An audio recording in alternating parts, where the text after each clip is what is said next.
Hi, my name is Kenji. 안녕하세요. 제 이름은 켄지고요. California has designated October 9th as Hangul Day, which means Korean Language Day.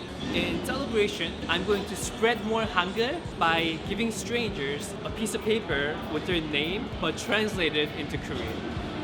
Let's go.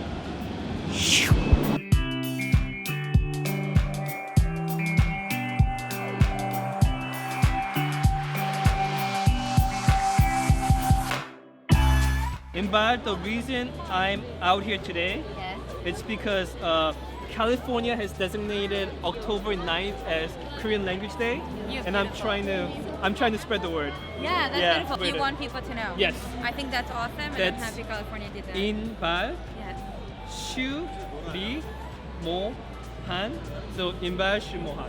Oh, thank you so much. How do you Thank say you. thank you in Korean? 감사합니다. 감사합니다. 감사합니다. Thank you. Bye-bye.